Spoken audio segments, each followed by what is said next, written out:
So now I'd like to introduce our luncheon speaker, and that privilege falls to me. So I'm excited about it because Jim Fallows is somebody I respect and admire a tremendous amount. Let me tell you why we invited Mr. Fallows to address us. It's because having spent the morning focused intensely on the Valley, we need somebody to take the next step, to talk about the bigger picture.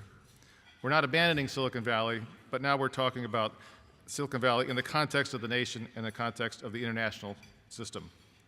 To do that, you need somebody who is astute in all three ways. For one, that person needs to understand the world, to be a citizen of the world. Well, as a journalist, Mr. Fallows has worked on assignment on just about every continent, including especially the nations of Asia, including Japan, and most recently China. In his most recent book about the rise of China, in fact, seen through the lens of the aviation industry, and that book has been widely praised. But the second thing this person needs to understand is that Washington sensibilities. Mr. Fallows has those. He currently resides in the nation's capital, where he continues his decades-long work with the Atlantic. But besides journalism, he has held important government posts, including one time serving as the youngest person ever to hold a position in the White House speechwriter.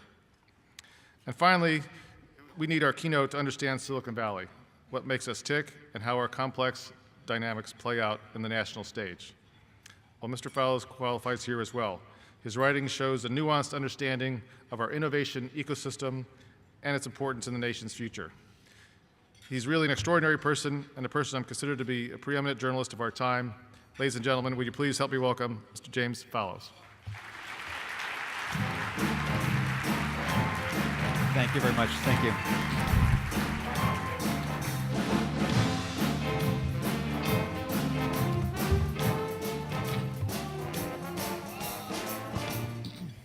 Thank you very much, Chris Giorgio, for that gracious introduction. Thanks you all for having me here. My wife, Deb, who's over at table 15, joins me in being pleased to be here.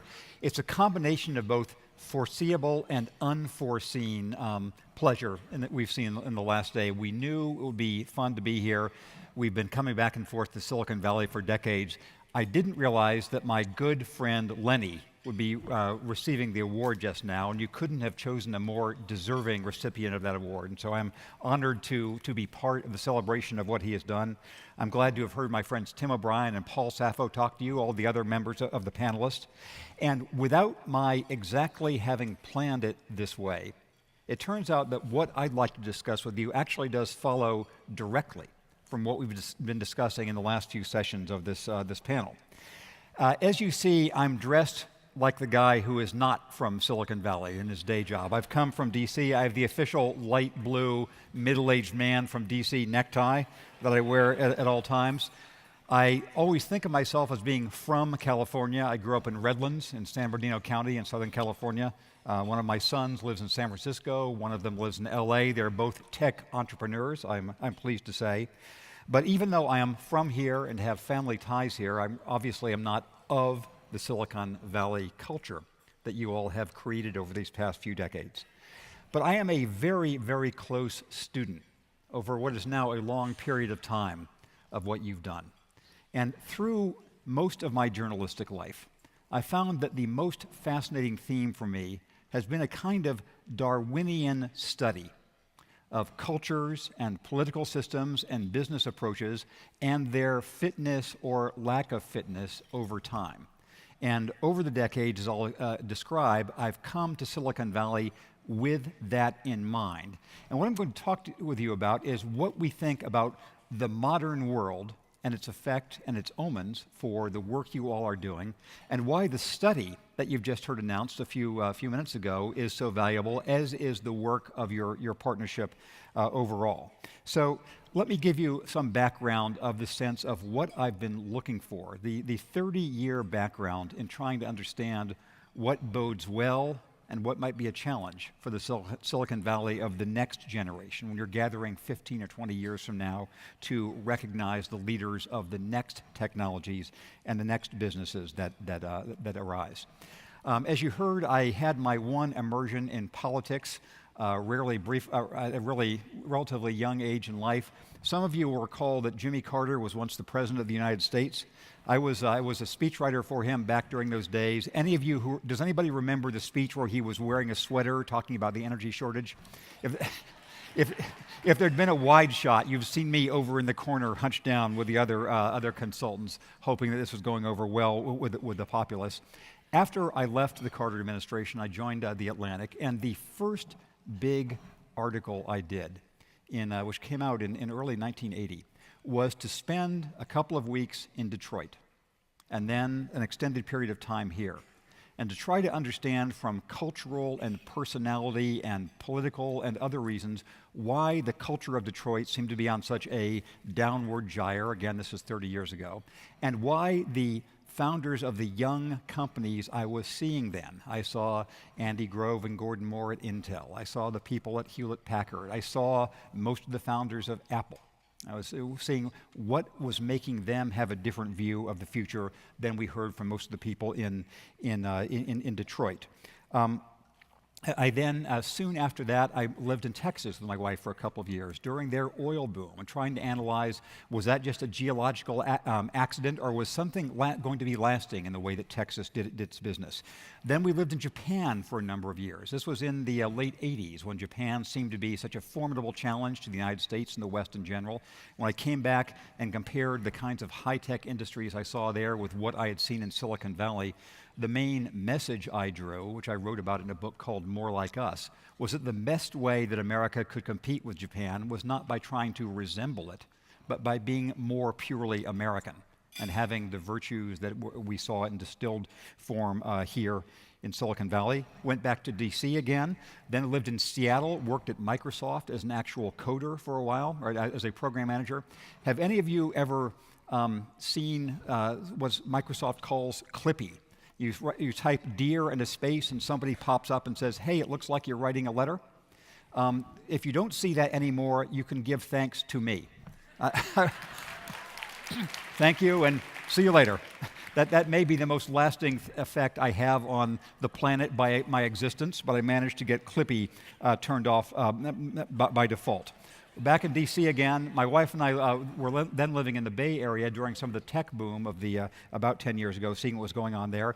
And then 7 years ago, we moved to China and have spent most of the period since then. We were about 3+ years in full-time residence, then back and forth.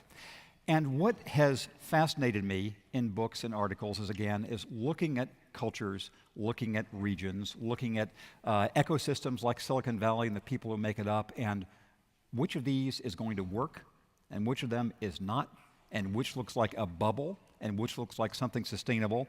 And that is the premise to what I'm going to talk about now. When I came here 30 years ago for The Atlantic and wrote a piece about Detroit, I partly talked about the long wave trends in heavy industrial innovation and why so many of them seem to be hitting their end in Detroit and Cleveland and other places in the upper industrial Midwest. And how, by contrast, you had a constellation of elements here in Silicon Valley which are now obvious, but were then just people were beginning to recognize how important this constellation was. Number one, the great research universities you have here as sources of talent from around the world, sources of high-end innovations, and a relationship of those universities with business institutions, which made people think of commercial applications for what they did. Also, saw the role of publicly funded research in what you all had done. The GPS system, again, back then, just a sort of secret military effort. What was then the ARPANET, the medical research, all the other things which, as Tim O'Brien and Paul Sappho have pointed out, sort of have provide the basis for all the private activity that goes on here. The particular culture of venture capital and the attitude of venture capitalists, again, as we've heard in several panels, of recognizing that until you've failed a few times, can't really be counted on to be successful, and how different this is from many other parts of the world. The natural advantages of California, basically everybody wants to live here who has a choice, especially in this part of it, and the momentum that initial successes can have. When you have a few people who get started, they have their apprentices, they have their alumni, and more, you can kind of spawn these successes. As I say, all of you know those ingredients. You've mentioned them in every meeting you've ever had and every report. But I think it was about 30 or 35 years ago they began to come into focus. And since then, it's been fascinating to see, again as you've heard, how many other parts of the world have come here and tried to say, if they can do that in the stretch between San Jose and San Francisco and Oakland, why can't we do it in Boston? Which of course has its own version with its universities and its medical establishments, or New York, which is having its own Brooklyn-type tech revival, or in North Carolina, which has its version, or in Austin, which has its version, or in Cambridge and Oxford in England, or in Amsterdam, or in India, or in Taiwan, or in Korea, or in Beijing, or in Shenzhen, or Shanghai, and others you've probably visited. Now, as I mention each one of these names, I know that you're familiar with what they're trying to do there, you're familiar with what's worked, you have a sense of what some of the limits are, you may have fears about your own business and whether something that's in any one of the places that I've mentioned, how you have to either stay ahead or how to collaborate. With this premise of something particular you've created here, with elements that are being copied in the rest of the world and that you're trying to sustain, what I'd like to do now for the rest of my few minutes here is essentially talk in three categories. First, I'm going to talk about whether this mixture you've created in Silicon Valley is likely to be robust in the face of new technologies, whether the kinds of things your companies will need to exploit in the next generation, are they going to be any differentially suited to the ecosystem of Silicon Valley than the ones in the past two generations now.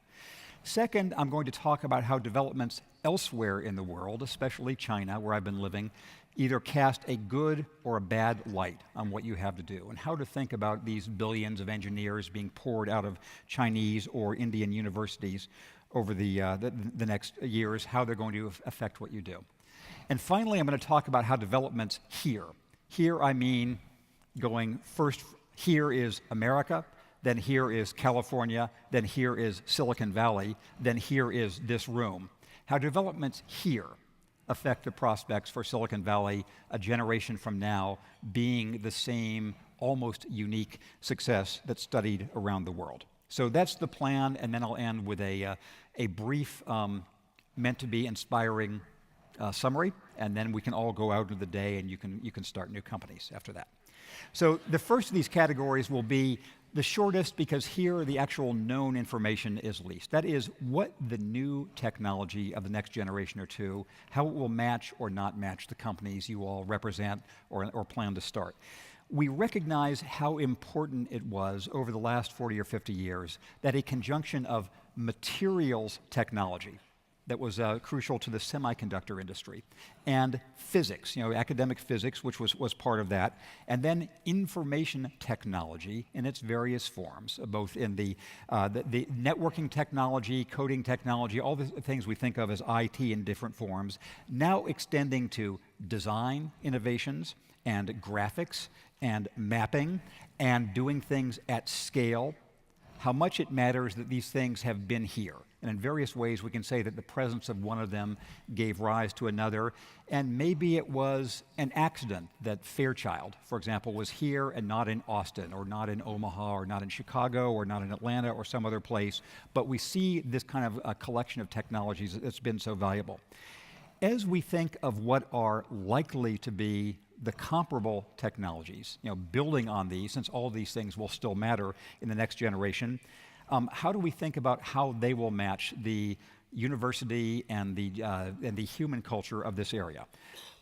The challenge here, of course, is that if we knew exactly what the technologies were going to be 20 years from now, we all would have started a company to already put those into effect. But in a broad way, I think most people can say that certainly technologies involving energy in all its forms are going to be driven by world events to be in more and more demand, whether it's either reducing the damaging consequences of producing energy by current technology or finding new ways to produce energy with fewer of these side effects. That is going to be one huge field.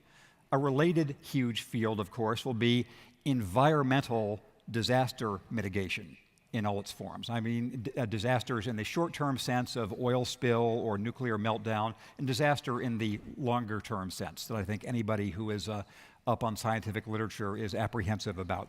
Technologies there are going to be important. Health in all its aspects, from genomic prevention of diseases to gerontology and finding ways to deal with a population getting older around the world. This too is going to require some kind of the social technology, both social technology and robotics or whatever else. And I would say on this list of the big things that are going to be part of the next waves of technology, space in all its aspects. We can look back at, say, the first 70 years of the 20th century and saying that aviation was a huge driving technology everywhere. We can say for the last 30 or 40 years, aerospace. I think the space component of this will become more and more important. So one question I would pose to the people running this Future of Silicon Valley project would be to say, let's look at each one of these areas where we think the big new industries, the big new wins, the big new corporations that will be known around the world will have their place. It probably will be some combination of those matched with the networking technology, the big data, the design skills that are already a part of your patrimony here in Silicon Valley. And there's none of those that seems to me axiomatically awkward for Silicon Valley to have as its strength. You can think of facilities and starting points in each one of these areas where there is some traction for people in Silicon Valley. Of course, you can think of areas that are already ahead. There are other parts, even of the United States, that you think of more instantly in medical technology than you do Silicon Valley in general. I think that probably the San Diego area is a competitor there, and Boston, et cetera. But in principle, it would seem to me these could be part of the Silicon Valley portfolio more broadly. I'm going to leave this point at this level because I've sort of exhausted my knowledge of these technology areas. And we're going to see 5 years from now, 10 years from now. And I suspect that most of you in your companies and in your academic projects already are far ahead in saying, yes, space will matter, and it will matter this way with mining the asteroids. As a side note, in the next issue of The Atlantic, I have a Q&A with Eric Anderson, who many of you know from his roles, including with Charles Simonyi's intentional software company up in Seattle and his space adventures. But he also is involved now in Planetary Resource, trying to mine the asteroids. A nice thing about this Q&A, which we're running in the magazine, is each answer from Eric Anderson is something like, well, then we're going to send a whole swarm of mini spaceship to get things off the asteroids. And all the questions for me seem to boil down to, really? This is really going to happen? And I'll go on and say yes, and I'll say, really, really? So it's interesting, and I think on the whole, encouraging. So that is part one. As you look ahead to see what's going to be the counterpart of the material technology and the computing technology of the last generation, it seems to me Silicon Valley should be able to be a competitor and a contender here. Now, part two. What do developments every place else in the world suggest about the fundamentals of competition for Silicon Valley? Whether it's somehow going to be harder for you, as it became harder for any of your counterparts, say, in Europe at the end of World War II, when they realized they just didn't have the scale or the oomph or the money to compete against the United States. Is there a reason to think that about the international position of Silicon Valley in the next generation or two? Let me do, here I'll have some sort of cliff notes for you. I could have this discussion mainly be about India, or mainly be about Europe, or mainly South America, but it's going to be mainly about China. And the reason is partly China's scale, and mainly it's because that's where I've been living and it's something I know about, and where I feel I have a gospel to give you. I'm going to start by having an audience poll, if I could. The questions are going to be with increasing precision about whether you feel apprehensive about China. So the first question is just, in some general way, how apprehensive are you about the implications of China's increasing economic and political rise? So we have a minority of people, it looks like maybe 30% or so. How much are you apprehensive about China's being able to do better in the technologies I just mentioned than Silicon Valley and America in general, that is, technologies of the future? Again, I would say a large minority, a minority in the 30 or 40%. In your particular companies or fields of expertise, how much is Chinese competition or Chinese threat in some way, how much is that a factor in your mind? Interesting, that is a smaller group. The perspective I'm going to give you is in keeping with the main moral I've tried to give to most Americans after we've come back from our time in China, and having been there since the mid-1980s with some frequency, which is that everybody in the United States and the rest of the world needs to take China and Chinese competition seriously without being afraid of it. Because in most ways, the Chinese have far more profound problems than any of them we discuss in even the most troubled part of the United States. It's important to take them seriously because the implications of Chinese decisions and growth and all the rest matter for almost every aspect of your futures and your children's futures and your grandchildren's futures, but being scared of them will only make a worse reaction from the United States and induce worse behavior from the Chinese. The way I'm going to try to I'm not going to take a poll asking now how many of you start out agreeing with what I've just said, because then if I did a later poll, I might find that I've lost believers. So I'm going to have a veil of ignorance over that. Instead, I'm going to say that if we were having this meeting right now in Shanghai and it was being sponsored by Fudan University, or in Beijing, the Technology Center, which, have any of you been to the technology centers, either near Tsinghua in Beijing or in Shenzhen or some other places? You've seen the scale of some of these operations. If we were having this discussion there, I can tell you what the levels of concern would be, which are entirely off scale from anything that we're discussing, and even if we were having this discussion in Cleveland or in New Jersey or some other more challenged part of the country. And the discussions that anybody who is sentient in China is worried about now fall into these categories, which I'll just itemize briefly. And I'll say, if you'd like a fuller discussion of any of these, they're elaborated at length in a book called China Airborne. So you can go there. The first challenge that your counterparts in China would be worried about is the opposite of what we were just discussing about whether Silicon Valley will match the technologies of the future. And that challenge is that question is whether the Chinese model is really topping out in sort of an asymptotic curve sense, where the gains they've gotten in the last 30 years are now reaching their end. And the basic argument here is that in 30 years, the Chinese system has done something the world had never seen before, and that is to bring hundreds of millions of people from real rural immiseration to modern low-wage factory life.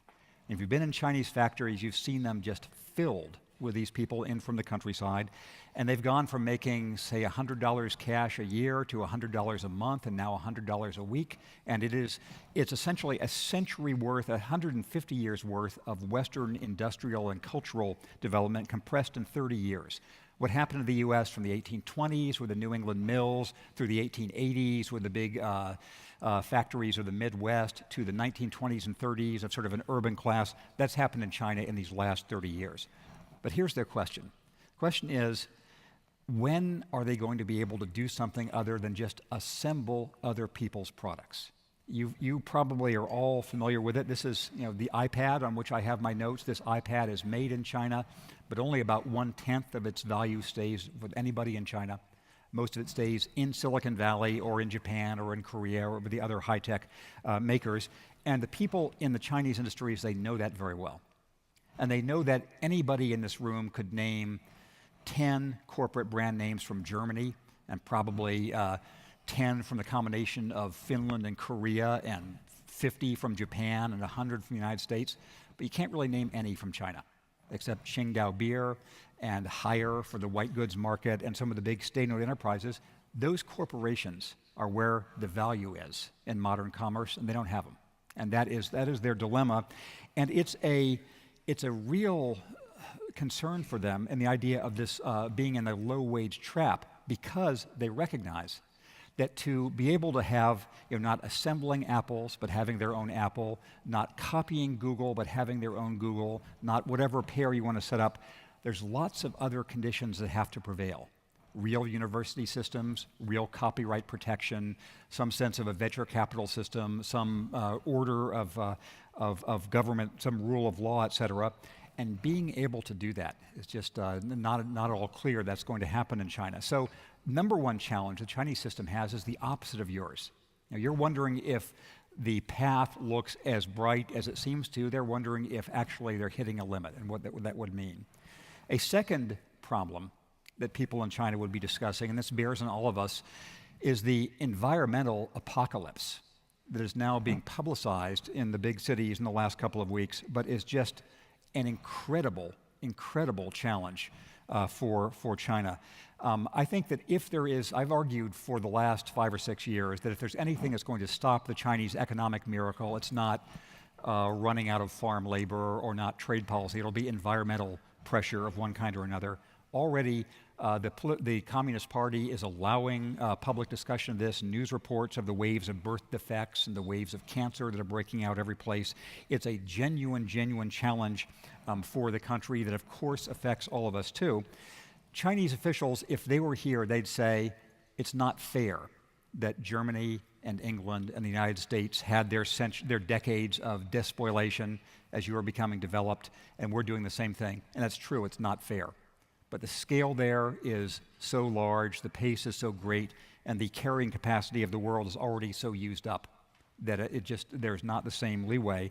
And so there is a tremendous historical drama underway in which I think the United States, in its government and its companies, is trying to play a positive part to see if the buffering of the Chinese environmental threats can get ahead of the strain it's putting. There's more to say there, but I'll just mention that's one of the challenges they have in mind.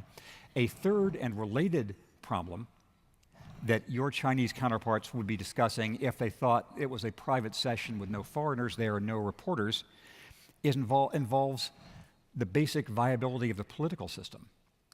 All of us here have read American newspaper columns saying, oh, why can't we be like China? They can build a freeway, they can build a port, and yes, infrastructure is the crowning glory of the Chinese system and generally the disgrace of the American system. But there is a real question about whether an increasingly sophisticated population can put up with a government that controls the press, the internet, and everything else. And it's often the case that this, if you all were having a debate in Beijing right now, the two sides of the debate would be some people saying the system has to change, it can't go on if we're to become richer, if we're going to become a normal nation. Other people saying, well, it can't possibly change because the interests at stake are so great. I think both those things are true, and the way it will be worked out is significant. I could give you, I'll just mention one other point here before, and then to get the closing point about China. Somebody was asking me yesterday, well, is there any reform sentiment in China? And what is so fascinating about the place, as those of you with experience there know, is that every point of view you can imagine is expressed someplace in China right now. And every one of these issues is contested on a really tough frontier day after day after day, with journalists pushing the limits, student groups seeing where they can protest, local governors or mayors seeing where they can liberalize. Nobody really knows how this is going to work out, but it is a dynamic situation that will affect all of us. And then finally, as sort of a summation of all this, there's a particular question of how your Chinese Silicon Valley counterparts would think about whether they could use technology at all. Now, here's what I mean. How many people here have lived in China for any period of time? Some of you have. I mean, you know that dealing with the internet is a great big challenge because of the Great Firewall. It's not that the Great Firewall is impenetrable, it's that it's a nuisance. And to get around it, you need to buy a VPN service or some other way to get through it. And the result is that everything about the internet is slow. The American internet is slow compared to Korea or Japan or Singapore. The American internet is really fast compared to China. And there is this sort of lobotomizing effect that you get on a lot of university research and other corporations just because of a bad internet. I quoted somebody in my book saying about the feuds between China and Google, saying, can you imagine the Brits banning steam back in the days of the 1800s? And it's sort of something like that, with the Chinese government having an impossible bond with technology. One other system where you'll see this, if you're trying to use one of your mapping applications to find an address in Beijing or Shanghai, you will have not only the problems we all have with our mapping applications here, you'll have a different one, which is the maps are required by law to be inaccurate. They have to be offset by about 50 meters from the real location. So if you get a map view and a satellite view, they won't line up for security reasons. You don't want to know exactly where that street is. And again, it's part of the tension between the security interest of the government and the technology ambition. To bring this point to a close, to end point 2 and get to the uplifting point 3, if you look at around the world, the only competitor really with the scale to be a possible rival to Silicon Valley would be somewhere in China. There'll be complements to you in Europe and in Korea and in Singapore, but they will be complements of the Silicon Valley mothership as opposed to an actual competitor. And I argue the challenges to Silicon Valley from China for Chinese own internal reasons are probably not things you should worry about. You should worry about instead what I'm getting to in my third part, which is developments inside the United States and how you should think about them. I'm going to do one more poll here. I was asking at the beginning of the second part how you felt about China and whether you're worried there. This is going to be how you feel about the United States. I'm going to ask again from the general to the more specific, how many of you basically feel bad about the direction the United States is going now, just in any way? This is one of these right direction, wrong path. So that's, again, it's probably a similar non-majority, 35, 40%. How many feel bad about California in general? Which is more people, maybe a majority. How many feel bad about Silicon Valley and its prospects? And a brave few are there. So the argument I'm going to make here is that actually the prospect in the United States, in California, and in Silicon Valley is better than we usually think, with one exception. And Silicon Valley and California have a fascinating role as test cases for this exception. So that's the case I'm going to make for you in the next couple of minutes, and then I will sign off. And the reason I'm going to do it in this scale too, from US to California to Silicon Valley, is that each one of them has a very fascinating sort of Russian doll relationship to the other. I argue that the United States is sort of the one universal nation. Everybody around the world is potentially an American. We're the one that's tried to make a nation out of all nations of the world. California is the America of America. California is the most American of states, and Silicon Valley is the California of California. It's this sort of little doll in the middle of that. So we have the big doll is the world, then the United States, then California, then Silicon Valley. And the California-Silicon Valley frontier for the larger American problem is the important one. Background point number 1. When opinion polls show that people don't think things are going well in America, as over the last couple of years that's been a usual finding, it's worth recognizing that in almost any moment of American history, that's been the case. This is a country that has always felt that it's just about to go to hell. And this is part of what it means to be American. Now, it is, at some point we'll be right, and at some point we may have been right before, and we did have a civil war. So things have been bad, but it is really striking. For those of you who studied American intellectual history, there is this strong Jeremiad tradition in American life. There's a great book called The Jeremiad in American History by Sack von Berkowitz, and he points out that in the 1630s, already there were sermons in the Massachusetts Bay Colony about how standards had really fallen. And so in the first 200 years of America, the point of a Jeremiad was, we're falling short of God's standards. Once the Republic was built, we were falling short of the founders' standards, or those of the Roman Empire or the Roman Republic.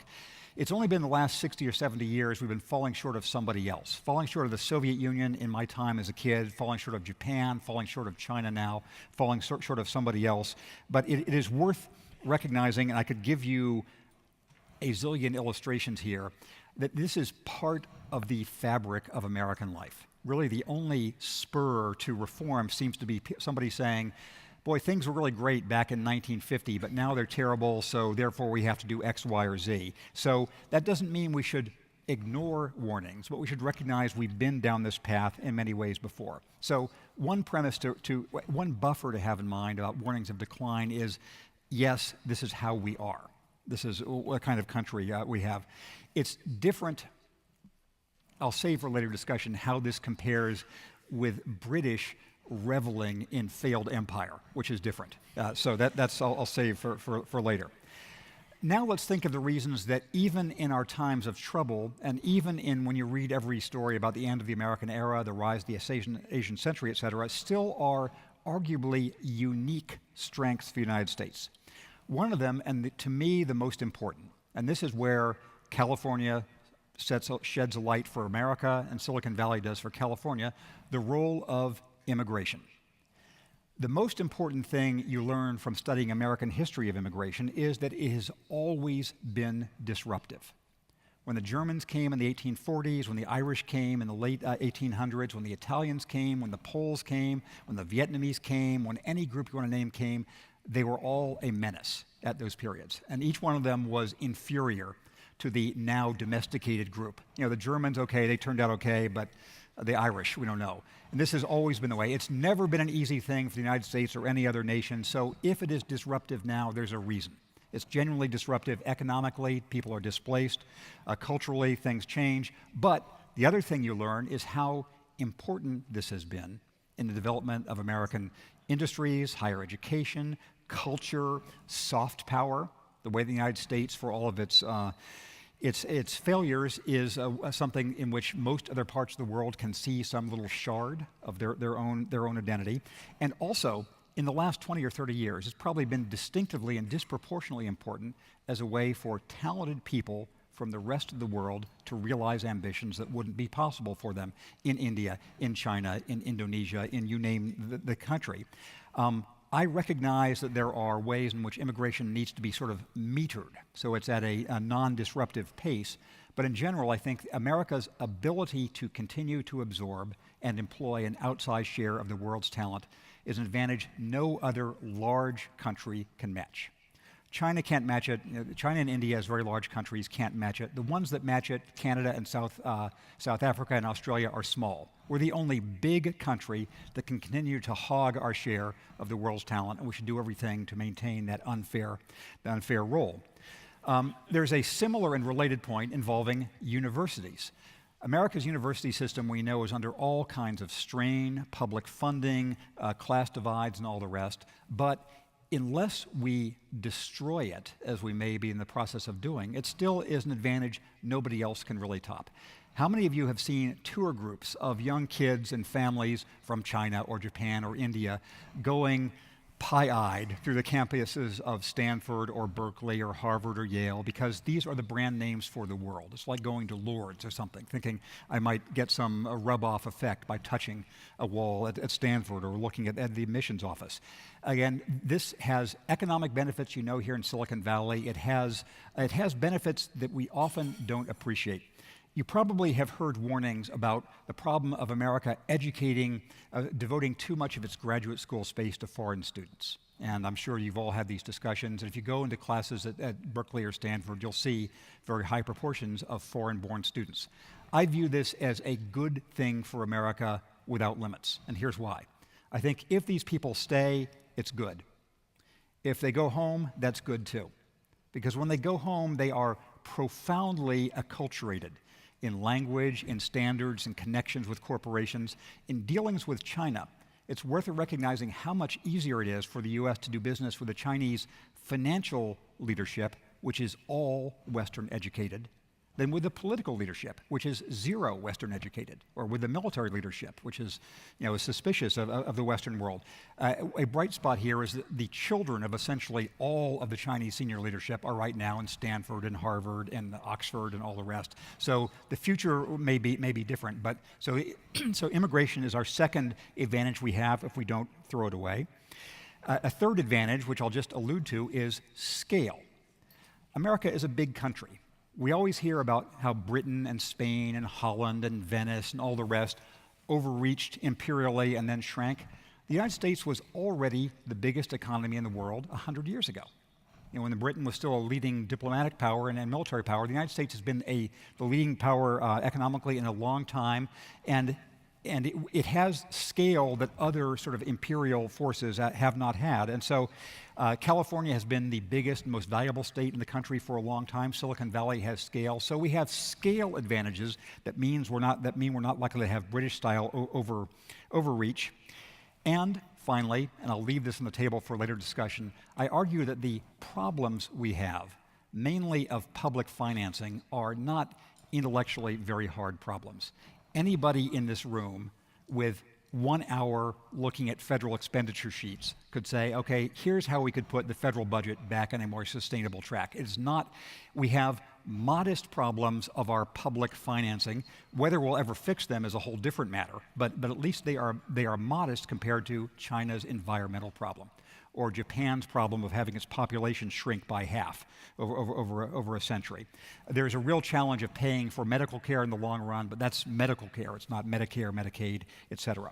So with those reminders of the advantages America has, and that California has distinctively in America, and that Silicon Valley has distinctively in California, what then could be the fly in the ointment that could make things difficult for you and for the state and for the country? I think it is purely a failure of political mechanics. By mechanics, I mean the structures of democracy we established in an entirely different period that have a hard time allowing us to match our great national resources to our modest scale national problems. At the national level, you see this with the makeup of the US Senate. When the US Senate was created 225 years ago, the biggest state, Virginia, had 10 times more people than the smallest state, Delaware. So 10-to-1 disproportion seemed okay.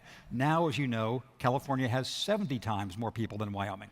And same representation in the Senate, and with the frequent use of the filibuster, we have a tiny share of the American public able to essentially have a blocking minority role. California is very well familiar with this problem. Anybody who went to public school here, as I did, learned about all the Hiram Johnson reforms of a century ago, and the way over the last generation they've essentially made for minority blockage politics, as opposed to being able to match California's resources to California's problems. I'm not going to go on in the details of this problem at the national level, nor the California level, but I will say this for the last 2 minutes about what this means for Silicon Valley in particular and for your alliance here. The reason I have looked with very great interest at California's governing problems is not just because I'm still a California person, even though I don't live here anymore, nor that my sons and my one grandson live here now, but rather that it's a particularly clear and potentially hopeful illustration of the national dilemma. The national dilemma is we've got no problems except the machinery of our government, and how long will we let that hamper the nation as a whole? California has seen that over the last generation with the chronic budget deficits and the seeming ungovernability of the state as a whole and many local entities. I have always thought that the private forces in California, the Northern California tech industry that you represent, the Southern California, the industry, entertainment industry and aerospace and everything else that is there, the San Diego biotech industry, the inland California agricultural industry, all the other industries of the state would find some way to solve this problem rather than letting it destroy them. Because you don't all want to move to Texas, I say as a former resident there, you don't all want to move to Nevada, you want to live here and have it work here. And the kinds of things you're discussing, for which you're honoring Lenny, for which you're devoting your alliance studies over the next year, those are the sorts of things I think will set an example for this part of California, for California as a whole, and for the country. So there is a lot of importance to what you are doing here. If you can find a way to marshal private and volunteer interest and talent and resources to public problems that are not really that bad unless we don't do anything about them, which is what we've been doing for a while, then you can do something for your and my home state and for our home country, and find ways to be sure that a generation from now, when you honor the next recipient of Lenny's Award, you'll be able to look back on another generation of growth and success in Silicon Valley and be glad for what you've done for the country. So with that, thank you for having me here. Congratulations on what you're doing. Congratulations to Lenny.